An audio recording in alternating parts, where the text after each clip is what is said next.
Irmãos e irmãs, a paz do Senhor. 1 Samuel 15, 22 diz que o obedecer é melhor que o sacrificar. Mas o que Cristo tem a nos dizer sobre isso? Qual é o perigo de vivermos apenas de aparência e não sermos obedientes à obra do Senhor? Tudo isso nós estudaremos nessa lição, que está imperdível. O programa Escola Bíblica Dominical já está no ar. A lição de número 9 tem como tema o perigo da indiferença espiritual. O nosso textuário encontra-se no Evangelho de João, no capítulo 15 e no versículo 14. Diz assim a palavra do Senhor: vós sereis meus amigos se fizerdes o que eu vos mando. Palavras do nosso grande mestre. Mateus capítulo 21 e também o capítulo 22, ele carrega dentro de si uma daquelas muitas pregações e mensagens que nós adoramos ministrar na vida dos outros. Nós sabemos que só aquelas mensagens em que nós exortamos, em que nós alertamos, mas é importante deixar bem claro que a lição de hoje e esse texto em Mateus capítulo 21 e 22 tem uma aplicação profunda e uma aplicação importante individualmente. A minha oração e o meu desejo é que você, professor, professora, ao final desta lição, reflita sobre como está a sua vida espiritual. Porque é claro, primeiro a lição irá falar conosco, pessoalmente, individualmente, para depois atingir o nosso aluno, atingir o nosso estudioso da Bíblia Sagrada. Afinal de contas, todos nós sabemos que qualquer ministração, primeiramente, fala ao nosso coração, fala conosco, para depois falar com o outro. Eu posso afirmar aos irmãos com convicção que nessa lição nós iremos ser impactados, uma vez mais, como já tem acontecido, pela palavra do nosso Senhor. E para entendermos a dimensão desta parábola, eu quero convidá-los a refletir no contexto do capítulo 21 e do capítulo 22 do Evangelho de Mateus. O capítulo 21 e 22 de Mateus traz, na minha singela opinião, uma das amostras maiores da genialidade, da retórica e do intelecto do Mestre Jesus. Logo no capítulo 21, Jesus está caminhando para o final do seu ministério. Nós encontramos um Jesus que havia acabado de entrar no templo e feito um limpa ali, expulsando cambistas, expulsando pessoas que haviam estabelecido um comércio, até mesmo formal, dentro do templo do Senhor. É claro que os sacerdotes, é claro que os fariseus lucravam, com esse comércio que era realizado dentro do templo. Então Jesus, logo após aquela entrada triunfal feita ali em Jerusalém, ele expulsa aqueles cambistas e isso causa um enorme descontentamento nos príncipes dos povos. E eles resolvem dar uma de espertos para cima de Jesus. Encontra Jesus rodeado por uma multidão, pelo povo, e resolvem questionar Jesus. Era legítima a pergunta deles. Eles questionam sobre a legitimidade da autoridade de Jesus e dizem: em nome de quem? Na autoridade de quem você entra no templo e age expulsando com aquela postura toda, como se fosse o dono da casa? É óbvio que eles queriam pegar Jesus na retórica. Eles queriam que Jesus desse uma resposta capciosa, uma resposta difícil, que pudesse enredar os seus pés. Afinal de contas, a pergunta era capciosa. mas nós estamos falando de Jesus Cristo, o Messias, o mestre dos mestres, e Jesus surpreende a todos eles com uma abordagem. Primeiro, Jesus faz uma pergunta, diz assim para eles: antes de eu responder a vocês, em autoridade de quem eu expulsei os cambistas e mercadores do templo, eu quero que vocês me respondam também um questionamento.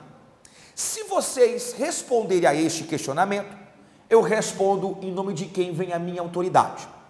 E a minha pergunta para vocês é: o batismo de João, ele era um batismo que era feito com autoridade vinda dos céus, de Deus ou dos homens? Parece uma pergunta simples, mas os fariseus e os príncipes dos povos pensaram rapidamente nas consequências da resposta. As consequências eram: primeiro, se nós respondermos que é de Deus, nós estaremos concordando com o batismo de João, e isso a gente não pode compactuar.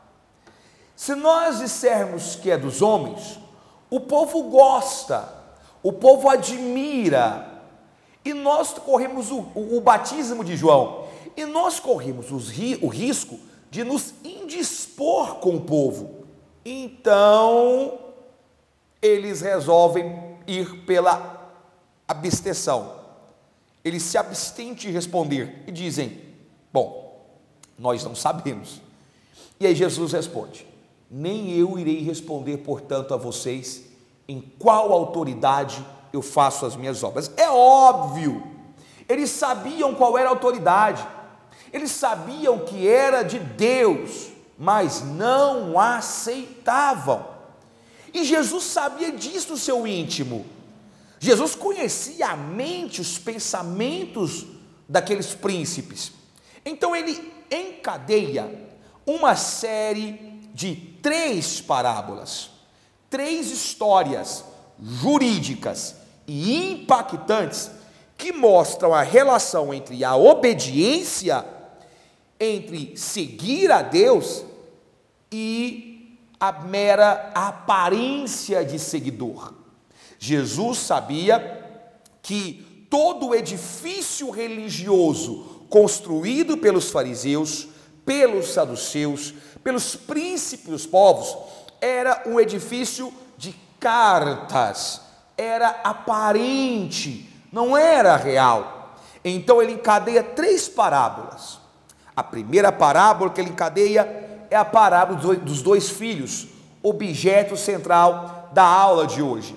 Depois ele fala sobre a parábola do senhor da vinha e dos lavradores maus. E terceiro, ele fala sobre as bodas, o casamento do filho de um rei, que estende convite aos seus amigos, a elite, e eles não vão, e ele chama os abandonados, a classe baixa, a classe A e C. Com essas 3 parábolas, Jesus ilustra as exigências que ele faz e a resposta que ele dá aos fariseus. Quando olhamos para o capítulo 21 e 22, nós vemos que a ignorância desses índices, ela era realmente espantosa. E para ilustrar a sua resposta, ele coloca essas 3 histórias, que se amarram, que estão presas. Porque ao voltar ao ministério de João Batista, Jesus faz um questionamento para os fariseus. Vocês sabem a resposta, mas vocês não querem obedecer. Vocês não haviam aceitado a autoridade de João. E uma vez que vocês não aceitaram a autoridade de João, vocês também não estão dispostos a aceitar a minha autoridade. Portanto, esse é o contexto em que a história que Jesus contou sobre a parábola dos 2 filhos, ela se estabelece. Agora, vamos a essa parábola. O que ela diz? A história é muito simples, envolve pouco mais de 2 versículos da Bíblia. Diz que um certo senhor resolve recolher seus filhos para ajudá-lo a cuidar de uma vinha. Ele procura um de seus filhos e diz: olha, o primeiro filho, acompanhe-me à vinha, ajude-me a trabalhar nela. Ao que o filho diz: não, eu não vou. Mas diz a Bíblia que de repente ele é imbuído de um arrependimento e resolve ir. Ele vai. Ele procura um outro filho e diz: me ajude na vinha. O segundo filho agora diz: sim, eu irei, se dispõe a ir, mas nega, diz: não, eu acabo não indo. Dá uma preguiça, se arrepende de ter dito que iria e não vai. E aí Jesus questiona: qual desses filhos tem uma melhor relação com o pai? Obedeceu ao seu pai? O primeiro filho ou o segundo filho? A resposta era óbvia. A resposta era muito clara, cristalina: o primeiro filho. O que disse que não iria, deu uma resposta indelicada, mas foi. No entanto, com essa retórica, Jesus prende os fariseus, porque eles respondem o óbvio, eles não tinham como não responder. Eles dizem: olha, o primeiro filho, o filho que disse que não iria, mas foi, e esse obedeceu ao seu pai. E aí Jesus diz: exatamente, e é por isso que eu digo a vocês, que os publicanos e as meretrizes ou prostitutas terão primazia, entrarão diante de vocês no reino de Deus. Jesus faz o uso de um artifício aqui, que é muito comum na Bíblia Sagrada. O paralelismo que nós encontramos entre Mateus 21 e Isaías 5 é exatamente no fato de que ambos fazem uma pergunta, levando a quem responder a essa pergunta a uma autocondenação. Porque quando os fariseus respondem ao questionamento de Jesus, qual dos filhos foi obediente, Jesus está enquadrando os fariseus e saduceus. Jesus está fazendo com que eles se condenem. Olha que coisa! E se condenando, ele usa a mesma estratégia, e eu me lembro claramente disso, que lá em 2 Samuel, Natã também usou com Davi. Lembra da história? Quando Natã foi fazer Davi refletir sobre o crime que havia acontecido quando ele se deitou com Batseba, ele gera uma parábola. Ele usa o mesmo artifício jurídico. Olha, existia um homem muito rico, que tinha muitas ovelhas, e tinha um senhor pobrezinho que tinha apenas uma ovelha. Aí aquele rico recebe lá uma visita, e pega a ovelha do que tinha apenas uma, mata. E Davi fica nervoso e diz: olha, se fosse eu, mandava matar aquele homem rico. Aí Natã diz: pois é, Davi, mas esse homem era você. Percebeu o paralelismo? Ou seja, essas parábolas mostram a maestria e a genialidade com que Cristo fazia com que esses homens se condenassem rapidamente. Eram parábolas de autocondenação. Ou seja, ele queria que o homem pensasse naquele momento. E é isso que acontece. Mas uma história tem que ter a sua aplicação. Então, o que é que o Senhor Jesus quer nos ensinar através dessa parábola hoje? Porque naquela época ficou muito claro: os fariseus, os saduceus, os príncipes dos povos, eles tinham uma aparência de obediência, diziam sim, mas era uma religiosidade falsa, rasa. Tanto é que em versículos posteriores, no capítulo 23, se não me engano, o próprio Cristo se refere a eles como sepulcros caiados, uma sepultura pintada. Era uma religiosidade do sim, senhor. era o vernáculo, era a verbalização. Não, nós dizemos que obedecemos a palavra do Senhor, mas a atitude era outra, não obedeciam. Jesus contrapõe dois tipos de pessoas: aqueles que dizem sim, mas não vão; aqueles que dizem não, mas vão. Quando essa parábola é contada, ela atinge como uma bomba os príncipes dos povos, os fariseus e saduceus. Por quê? Porque eles são comparados com dois tipos de pessoas que eles execravam. Jesus compara-os com publicanos que diziam não a Deus, que diziam não à religião, através da sua cobiça e extorsão de impostos. E Jesus diz, e também os compara com meretrizes, prostitutas, que era o submundo da moral dos judeus, mulheres que vendiam o seu corpo por prazer, por dinheiro, que viviam um falso prazer. Então Jesus diz: olha, esses dizem não à minha obra, não com a cobiça, não com a extorsão, não com a prostituição, e aqui o vocábulo, que aparece poucas vezes, mas o vocábulo aqui é porneia. Eles dizem não com a sua conduta, com os seus atos libidinosos. No entanto, muitos deles se arrependeram com a ministração de João Batista. Muitos deles se arrependeram com a ministração de Jesus, estão seguindo o caminho do mestre. Já vocês não. Vocês ostentam a aparência de religiosidade, vocês ostentam a aparência de santificação, vocês aparentam obediência, mas lá na verdade os seus atos e o que vocês fazem, a forma como vocês vivem, é o não a Deus. Vocês não seguem ao Senhor, vocês não obedecem à obra de Deus.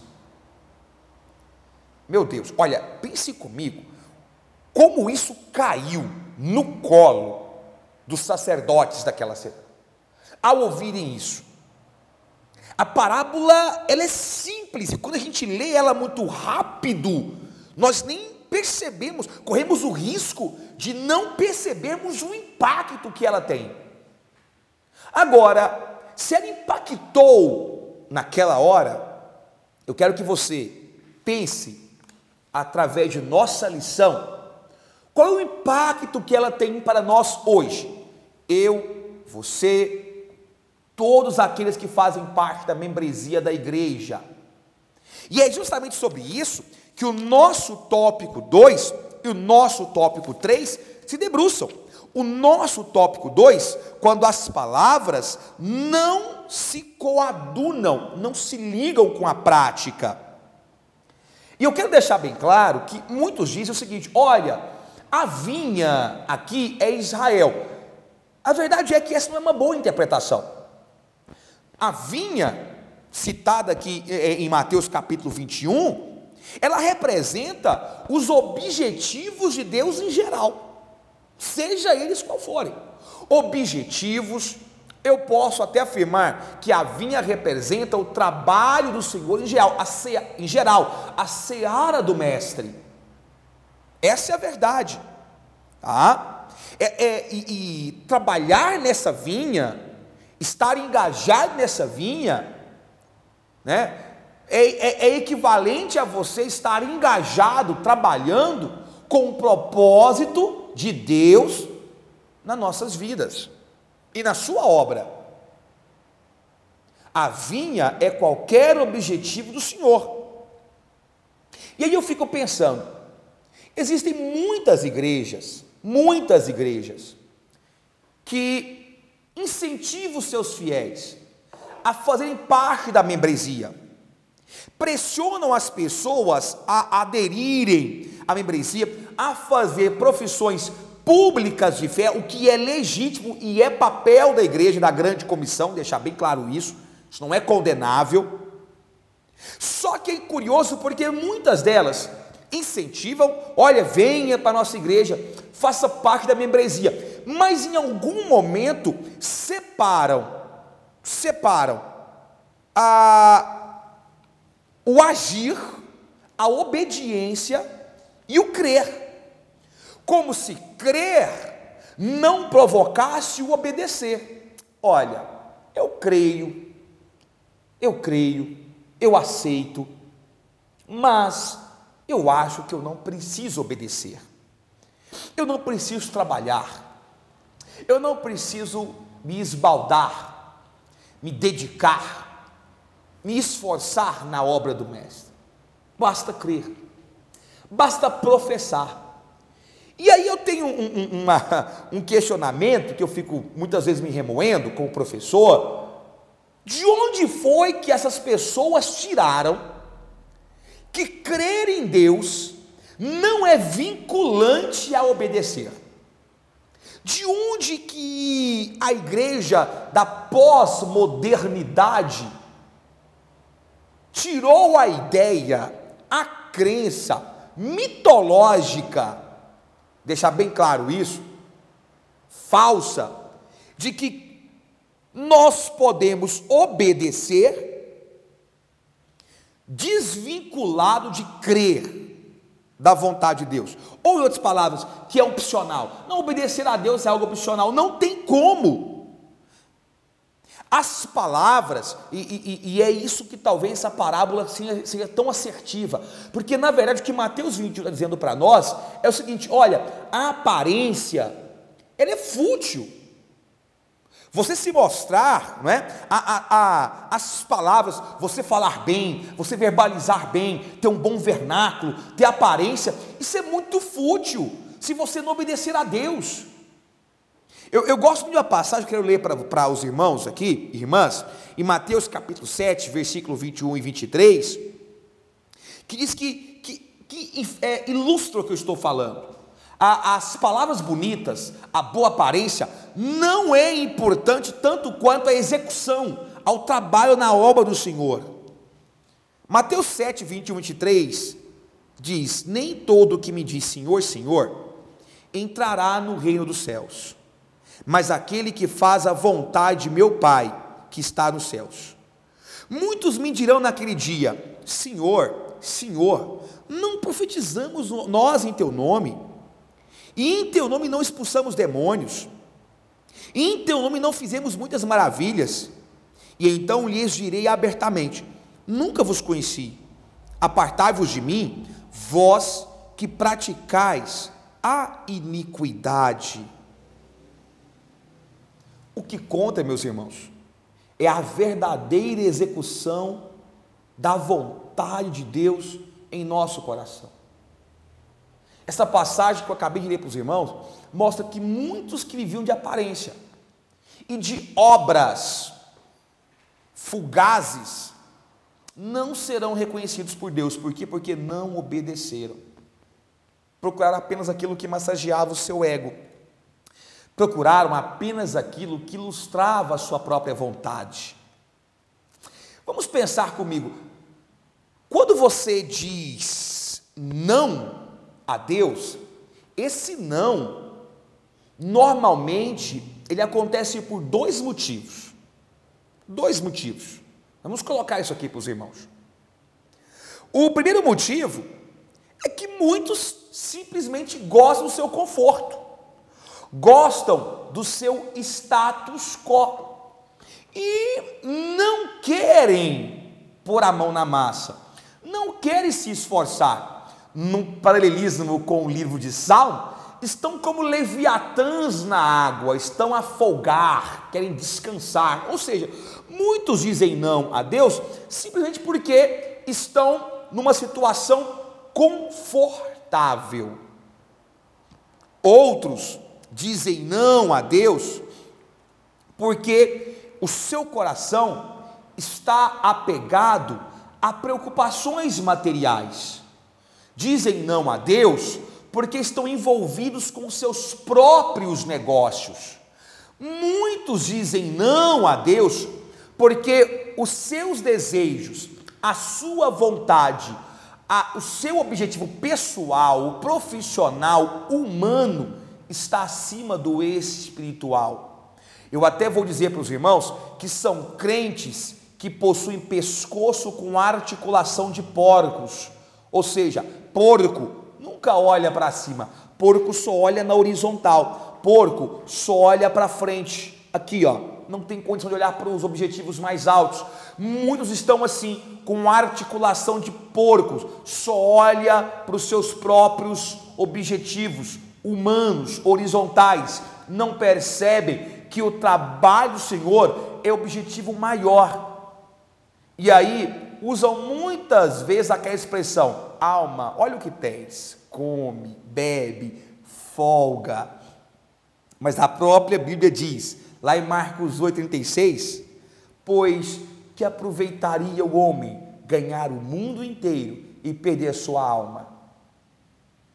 Nós vivemos essa época, as pessoas dizem não, porque ou querem manter o seu status quo, o seu conforto, ou simplesmente porque estão presas no seu objetivo. No entanto, elas podem se arrepender, que é a chamada metanoia, arrependimento, virar-se para trás e caminhar para a obra do Senhor. Um dia Jonas se aventurou, lembra? A dizer não para Deus. Vá para Nínive. Não estou afim. Eu vou para Tarsis. E lá no caminho ele se encontrou com o juízo de Deus. Perceba como ele disse não, mas depois teve que, por força maior, é óbvio, se voltar e realizar a obra do Senhor. Mas não é sempre que isso acontece. Fazer a obra do Senhor, na enorme maioria das vezes, é uma questão de atitude pessoal sua. E qual o grande problema? Tão nocivo quanto aquele que diz que não trabalha e que não vai, é aquele que diz que vou, sim, eu vou, mas as suas palavras são vãs, são da boca para fora, assim como eram os sacerdotes daquela época. Ou seja, vivem de aparência, estão indiferentes à obra do Senhor. Quantos crentes não estão assim? Quantos cristãos não estão assim? Vivendo de uma aparência na obra, palavras vãs. Muitos proferem boas palavras, muitos proferem boas promessas, tem até uma boa intenção, porém ficam apenas nisso, não vão mais além, ficam apenas no vernáculo. Eu vou orar por você, eu vou pregar, eu vou apoiar a igreja, eu vou trabalhar na obra do mestre, eu irei. Mas é interessante que o verbo é assim, ele começa com o futuro, eu irei, posteriormente ele se converte no pretérito imperfeito, eu iria, eu faria, eu teria. Ou seja, ele não realiza aquela obra, vivem apenas das promessas. Até vem na igreja, estabelece uma certa relação, mas o seu testemunho não coaduna com o que ele fala, a sua prática não reflete a sua teoria. Quando Jesus conta essa parábola, ele diz: olha, teve aquele que disse não e foi, se arrependeu. Se você até agora tem dito não para a obra do Senhor, esta parábola está te exortando a arrepender-se. Mas nesse caso não é simplesmente arrepender-se no sentido de você se tornar um crente, não, mas arrepender-se de dar negativas à obra do Senhor, arrepender-se de colocar apenas os seus sonhos pessoais, objetivos pessoais na frente da obra de Deus, e entender que nós, crentes em Cristo Jesus, temos como objetivo maior o trabalho do mestre. E deixar bem claro, você tem dito não, pode sim arrepender-se, mas Você que diz sim, que tem boas palavras, uma boa aparência de crente, mas não está trabalhando, é simplesmente flor, é simplesmente folha. E devo dizer a você que botões, folhas e flores não são frutos. A grande lição, professor, professora, que você precisa tirar desta lição, é que muitos têm palavras de amor, mas o seu coração não está voltado para isso.